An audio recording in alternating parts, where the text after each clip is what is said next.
Hey everyone, Kevin here. Before we start this evening's show, we got to take a quick second to thank our executive producers over at Make Us Better at the patreon.com/makeusbetter. We have our gold executive producers, Mr. Sheldon Benedict, Tony Baker, and Panache Malloy. Our executive producers, Joey Splats, Caro Underwood, Dante Bellini Jr., Jared Gautier, Dude427, Kevin Austin, Josh Barboni, Tammy Ryan, Robert Miller, Tim Alf, Joe Burks, Martini Jean, Nasty Boots, David Ray, Jesse Armstrong, and of course, our platinum executive producers, Mr. Corey Hicks. You can find his streams over at twitch.tv/chicks_18. And then Mr. Mark Moody's movie reviews over at youtube.com/Mr. Moody Reviews. Thank you so much for donating to the cause and help making us better in the process. We thank you always. And if you would like to see how you can contribute to this amazing group of podcasters between We the Nerdy, Nintendo Nostalgia, Warp Whistle Gaming, the Mr. Badbit Games, and then of course PSVG, head over to patreon.com/makeusbetter. We thank you, thank you, thank you. But now let's get on with the show. Awkward pause. All right, everyone, the bell has rung. All the children are in their seats. Get out your workbooks because you're about to get schooled, because this is Arcadia Academia. Hey, everyone, it is I, your host, Kevin. With me, of course, is my partner in crime, Caro. How are we doing tonight? Good. Let's get schooled. Let's get schooled. So tonight's game is, it's a special game. It's like a cult game. Like, I mean, I don't know. There's some people that swear by this game. It's like the best. I owned it on Genesis when it was, you know, the thing. But it I don't know. It's something. Yeah, everybody knows it, but not everybody likes it, I would say. But tonight's game is Moonwalker. What is Moonwalker? Well, of course, we're referring to Michael Jackson's Moonwalker, which, not counting the game, it was a 1988 American anthology musical film starring Michael Jackson. Of course, rather than being one movie, one continuous narrative, it was a collection of short films about Michael Jackson, which several of them were long-form version of his music videos from the Bad album. The film is named after the dance technique. Of course, he's infamous for the moonwalk itself, which he was known for performing on the regular. Now, the game that we're talking about tonight, Moonwalker, was specifically based on the Smooth Criminal section of the movie.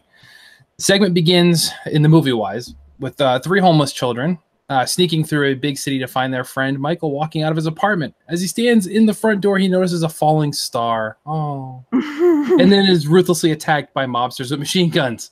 The film then backtracks to show Michael and the children playing in a meadow in happier times, which in hindsight is really, really creepy. It is really creepy. Their dog Skipper runs away, and Michael looks to look for the dog. They uncover Mr. Big, who is played by Joe Pesci as the main criminal. All sorts of shenanigans ensue, but basically he kidnaps the kids, and Michael Jackson goes on a spree to rescue them. The story then jumps and returns to the shooting star. So the mobsters are gunning down Michael Jackson. We think all is dead, but unbeknownst to them, Michael Jackson wished upon that star, and he was teleported elsewhere. And then went on his dance-ensued revenge streak to reclaim the kids and save the day, which ended with a really, really weird thing of him turning into like a Transformer robot, which was never explained as to why this happened. It's in the game, and that's what matters. That's true. It certainly is in the game. It still doesn't make sense in the game. But yeah, basically, you know, in the end, Michael Jackson escapes. The kids are saved. He turned into a spaceship, and, you know, all is good. So in typical Michael Jackson fashion, absolutely weird. But we all remember, I think, if anything, you may not remember the whole Moonwalker film, but I think everybody remembers the iconic Smooth Criminal video with everyone in the suits, the mobster hats, and they're doing the whole lean thing, which was awesome. And then you found out how they really did it, and it made it so less awesome. But hey, it's okay. It was still really cool at the time. I remember as a kid, like, it was amazing. The funny thing is, they say with the Moonwalker anthology is that the songs that it's shaped around. So in this one, it's Smooth Criminal that this portion was shaped around. That the song was explaining the story. Right. There's no Annie in Moonwalker. So Annie, you're okay. No, there's not. There's no Annie. So who is he talking to? This makes no sense whatsoever. Maybe the girl's name was supposed to be Annie instead of Katie originally. I guess. But yeah, I don't know. Maybe all the little girls in the game are all named Annie. Maybe. Oh, we'll get to that. So Caroline, what is the story then of the actual game versus the movie?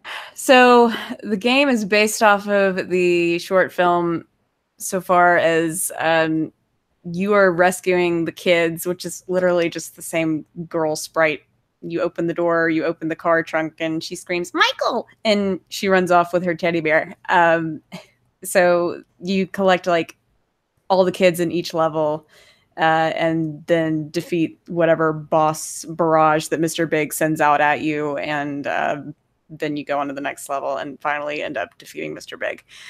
The weird thing you forgot to mention is whenever you rescued a kid, somehow you reclaim some health. Oh yeah, well that's creepy. That's just something that I did. Golly, it's just something that I did. Like I've never really picked up on, but yeah, you're right. You do regain health. Of course, I guess that's kind of an incentive. I don't know. I mean, you can't exactly beat the level until you find all of them. So yes. it's really frustrating if you don't check like every single door or car trunk or everything that they're hiding in. The one with the caves is the worst because there's just like no method to any of it. If you don't collect all of the children, you can't move on to the next level. So it's somebody was definitely on some interesting drugs when they came up with this whole idea, like the movie and the game and everything. It's true, and it should be said that Michael Jackson participated heavily in the development of this game. Yeah. So he had a lot of input as to what was going on. So maybe that explains some. Along with the Moonwalker film too, he was heavily, obviously, hands-on with that process as well, much like he was with Thriller and all that kind of stuff. So it's all kind of his vision, if you will. So I guess that makes sense why it doesn't make sense. Mm-hmm. I don't know. But let's get to the game mechanics. How did this game work exactly, Carol? All right. We're talking about the Genesis version. So when you have this Genesis, it's basically side scroller. And it was based on an evolved Shinobi engine. In the arcades, though, which is the original format, I believe. Yeah, it came out first. Arcades, you had up to 3 players, but it was a beat 'em up. So it wasn't a side scroller or anything like that. Michael, the character, is like, instead of walking, he just kind of like glides around and he moonwalks around. So he kind of just dances. He never actually walks like a real person. He can do dance kicks. And every time he does, his turn around with a hat and he goes, woo! That kind of thing. And then you've got the signature crotch grab. Which didn't do anything. It didn't do anything other than just make him grab his crotch. Like taunt and smash or something. But yeah, in terms of just useless kinds of things and for movesets, I'd say that takes the cake. When he's not walking around or gliding around, dancing and stuff, he can fight people actually with his dance moves. And he can actually kill off like en masse all of these enemies that are on the screen just by like starting a dance sequence. And so they'll all like dance to Thriller together and then like they'll all just drop dead. That's and then there's the Smooth Criminal one where they all do the lean forward and then they just drop dead. So yeah, dancing is the way to beat the game, apparently. Dancing and saving children. He was such a special man. And then on top of that, his chimpanzee named Bubble, he's actually in the game. He makes a little cameo, but he only shows up like at the end of like each stage when you've gotten all of the kids. The only purpose that he serves in the Genesis version is he gets on your shoulders and he's pointing you into the direction that you need to go to defeat the boss dudes. Which is funny because in the console version, it's just a side scroller, so it's just I know. Yeah, it's just like just go straight ahead. Just keep going that one direction you can go in. Yeah. Well, some places like they have multiple like tiers, so like you're going up or down or something. I don't know. Yeah. But in the arcade, he lets you transform into the giant mecha, the robot. So that is actually different in the Genesis version. You can still transform into the mecha, but you have to look at the shooting star at like the right exact moment. And I've never been able to do it, but it's really cool. Like I've just never been able to like press A at the right amount. Like the shooting star in the background just is very random. So it's I'm sure the speedrunners know how to do it like immediately. Oh, sure. And then what would we have without music and Michael Jackson together? So we've got the first stage is Smooth Criminal, obviously, because you start the game by throwing the dime, and the dime goes into the jukebox, and Smooth Criminal starts playing. The next stage, or the World 2 stage, is Beat It is playing in the background. In the third stage, you're in a graveyard, and instead of Thriller playing, I guess we'll talk about in a bit, Another Part of Me, which is not exactly one of his best known songs. But no, not at all. That one's playing instead of Thriller. I mean, like there's zombie monsters and everything that you're supposed to be beating, so it doesn't really fit. Which also never happens in the film. There's no zombies. No. And the fourth one, which is I think the one with all of the caves, Billie Jean is playing. And in the last stage, it's Bad, which is the name of the album. So he kind of had like all of his greatest hits except Another Part of Me on this one thing from Bad. I mean, like considering that it had only been out for, when did Bad come out? 1987? The game came out in 1988. Okay, yeah, but the album, I mean, yeah, it would have been 87, 88. Bad came out in 87 or something. So I mean, like you're only talking about like a year, and he's like got all these singles already. He's like, I'm just gonna put all of them in the game. So. Yeah, maybe he's a brilliant marketer. Give him that. You know what? Didn't Another Part of Me come in on Bad? Yeah. That's probably, well, no, Billie Jean wasn't on Bad either, was it? Okay, so why would you put? I was about to say like all the songs were from Bad, but no. Okay. Nope. Well, yeah, it's an odd scenario, but yeah. So there was no zombies in the Moonwalker. Bubbles was not in Moonwalker either. No. So that was another weird entry. Bubbles was in the sequence before, like where he's running away and or he asks like, as the kid version, he's like, "Where's Bubbles?" And they're like, "Bubbles is in your trailer." And then he like becomes an adult again, and then he does the rabbit sequence where he's riding the. I don't remember the name of that one, but. It's so weird, everybody. If you have no idea what we're talking to, movie is just. You can find it on YouTube. Actually, they have to break it down to the different segments, but you can find the whole film on YouTube now if you're really interested. But the movie is just like an acid trip without having to take acid, pretty much. Yep, it's right on par with Captain EO from Disney. Like it just doesn't make any sense at all. But yeah, it's crazy. Yeah. So let's get to some fun facts about this. So we talked about the arcade version, the Genesis version a little bit, but before any of that happened, there actually was a PC version. Now, the PC version was made by a British developer, US Gold, which is ironic. It's a British developer, US Gold. Doesn't make any sense. But nothing here makes sense this evening for sure. This one was a top-down game, like old school GTA style, and followed the different segments of the film, so it was more than just a Smooth Criminal section, but it bore very little resemblance to the more popular games developed by Sega, who developed both the arcade and the Genesis editions with Michael Jackson's cooperation. Now, so we talked about Thriller here, and the reason Thriller wasn't in had to do with some licensing issues. As far as being able to share that because of the mini movie they made when they did that music video. So it's like a lot of people own Thriller versus it being like just Michael Jackson, where all the other songs that were on there was like, hey, they're mine, I'm putting them on there. This one was like a cooperative thing. So it's a little bit different. But a collector last fall actually, says he found a cartridge of Michael Jackson's Moonwalker for the Sega Genesis, which has Thriller in it. Yeah. In that stage with the zombies. So it makes a whole lot more sense. According to him, he found it at a flea market for $20. It was just identified as like a prototype Michael Jackson's Moonwalker. So obviously the person who had it had no idea what it was, because you would charge more than $20 for a prototype of any game. Doesn't matter what it is, you can sell for more than $20 for sure. But yeah, he found it and he posted videos up on YouTube. You can find them where you could see it playing. And some people called it fakes, but then he showed the cartridge itself and the way the files are uploaded to it, and it seems 100% legit. So. It seems like it was intended, which makes a heck of a lot more sense based on the way the game was created.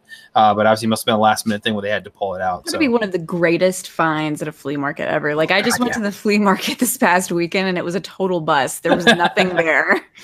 Yeah, props to that guy. I think he actually, like, singled out the music from it so people can just like have the track to listen to, which is pretty awesome because it's a really good version of Thriller. They're all good. That's the music in this game. The chiptune versions of all these are so good. And I loved the sound system on Sega. Like the games that also like came jointly on Sega and the Super Nintendo. I almost always lean towards like the Genesis version. I don't know, it's like that down bass, you know. It's so good. It definitely had more to it than what Nintendo was doing, for sure. Oh, yeah.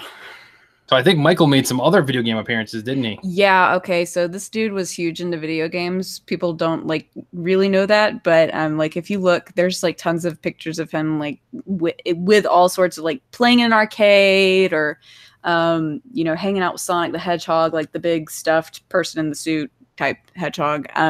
He was in a couple of rhythm games called Space Channel 5 and Space Channel 5 Part 2, which was made by Sega, and he was known in that game as Space Michael. So he like recorded his own voice and stuff, and he's actually wearing his Scream from the 90s. Janet, yeah, with Janet Jackson, the all black like goth leather type thing. Such a good song. It is. That's a good music video too. It is. He was also a secret fighter and Ready to Rumble boxing round 2. And he had the sparkly white glove just on the right hand. Yeah, it was amazing. He had the red glove, and they're both boxing gloves, but like one was red and then one was the sparkling white thing. He had his sunglasses on. He had the long, like kind of curly hair. Going down with his beaded jacket, you know, like that kind of look in Ready to Rumble, which was awesome. He so in terms of cameos, that's the only things that he was like actually in. So he kind of had was that on Sega too? Was the Ready to Rumble boxing? Okay, so like he and Sega kind of had like this thing going on. And to add to that, like this is probably going to be eventually I want to do Arcadia Academia on this. It's just he was such a big fan of the Sonic series that they actually brought him on for music in Sonic 3. And he's never been credited to it, and they supposedly changed out all of the stuff that he worked on, but there's a lot that's still in there. And I was about to say, while doing some research though, I found some stuff apparently from last year where they're saying he actually didn't have anything to do with it. They're saying that he was upset with the chip tunes and like they weren't giving him the sound that he wanted. Well, that's just it. The child stuff kind of happened during this era too, so he either had to pull out or be pulled out. I'll show you this video and yeah, oh God. There's like this 30-minute video where this guy goes deep into it, like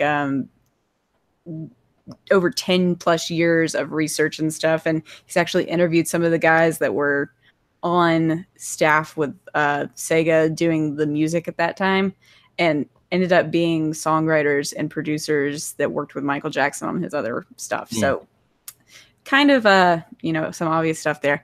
But yeah, that's something else that I'd like to talk about eventually. Yeah, it's definitely worth talking because there's a lot of controversy and skepticism around that, but it seems all fingers point to he definitely had a hand in that, a gloved hand in that. In 2010, though, he also had an Xbox Connect game, the Michael Jackson Experience. I remember when this came out. Dude, it wasn't just Xbox. I own it on the Wii. Are you kidding me? Oh, that's right. That's right. It was, yeah. That's right. I forgot about that. It was a standard music party game, like a Just Dance type deal. You can do karaoke to Billie Jean, use a motion sensor, dance to beat it, and this and that. So it was okay. The Thriller dance is ridiculously hard. I will just say that. Yeah, I will say though, the one thing with this, the quality of this game versus, I can't even believe I'm saying this, the quality of the Just Dance video games. Just Dance is a way better quality than what they put out for this one. So it's kind of like, this one's like on par with that Star Wars, dancing segment with Han Solo. Yep, 100%, 100%. It's So, and then a few years prior to his death, though, he invited several EA executives out to Neverland Ranch, and he pitched to them Thriller 2 that he wanted to do in the form of a video game. And unfortunately, EA passed on it. They haven't said why, whether or not it has to do with the controversy surrounding Michael Jackson. Obviously, he's a lightning rod for better or for worse. So they didn't say if it was due to that or it was due to the concept. But yeah, Thriller 2 might have existed as a video game if EA did something differently. But once again, EA screws over the gamers. Thanks, EA. Ruining our Star Wars, not giving us Thriller 2. And yet we still give them press during E3 and all that stuff. It's true. Maybe we should stop doing that. Was it a few years prior to his death? Because after the whole like, you know, court issue in like 2000, he died in 2009. So like in 2004 and 2005 was when all of that, like the trial happened and stuff. I thought he never went back to Neverland after that. Like he didn't want to ever go back and be associated with that again or something. I don't know. All I could find was it said a few years prior to his death. It didn't give me like a date. I guess EA's only spoken about it briefly after Michael died. So it wasn't even something they discussed when he was still alive. So it's kind of out there. Yeah. It's kind of interesting that we're talking about this like just like a week or so after the 9th anniversary of his death was like last week on June 25th. Oh, that's right. That's right. So, I mean, it's just kind of. Hey, we didn't pick it. They voted. They voted. I gave them 2 options. They picked. Voted, yeah. So I mean that's kind of it. There unfortunately isn't a ton of history around this game other than like, I mean, the legendary music, Michael's involvement in it, which, I mean, let's be honest, that's very, very unique during this time frame to have an artist actually involved in the development and storylining and everything of a video game. You know, there were celebrity endorsement video games all throughout this time. You look at all the different licensed video games we had tons during this era, and never was the people actually involved. Like Macaulay Culkin was not involved in the Home Alone game. Tim Allen was not involved in the Home Improvement game. Like that's Rob Williams had nothing to hook. Like maybe the sound clip for the Home Improvement game. Yeah, but that's gonna be about it. Like, but Michael was hands on during this entire process, which explains why it's weird, but legendary. And like I said, the music. I mean, during that era, I don't think there's anything better than what the music we saw in this game.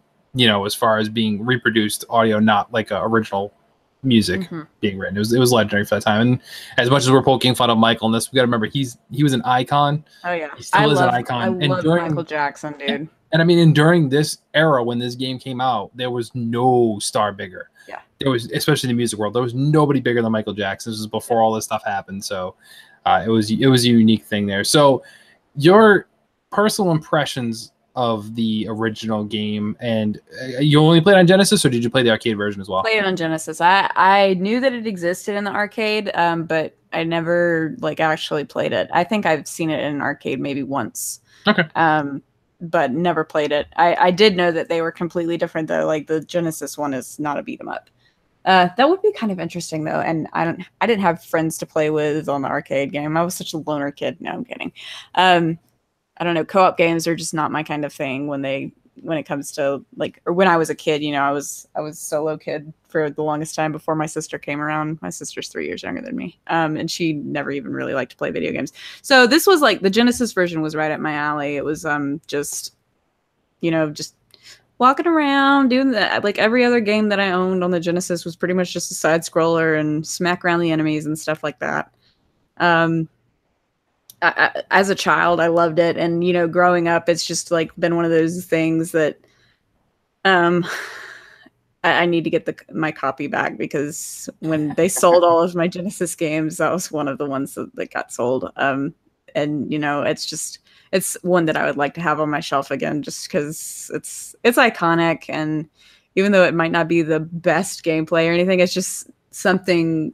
You know, it's like any fan of Sega or any fan of Michael Jackson, you gotta have the game. And I'm a fan of both. So, yeah, there's not much, you know, anything different that I would say about, like, in my opinion, hasn't changed all these years. I like it pretty much for nostalgia's sake. Yeah. And I did play it again on the emulator recently, and I was just like, ask. dude, this is such a, like, I mean, children don't really understand it. It's just like, yeah, open the door and get this kid out and stuff. But yeah, looking back after everything that's happened, I think there were like 2 sexual misconduct allegations against children. And it's just like, dude, what if type thing.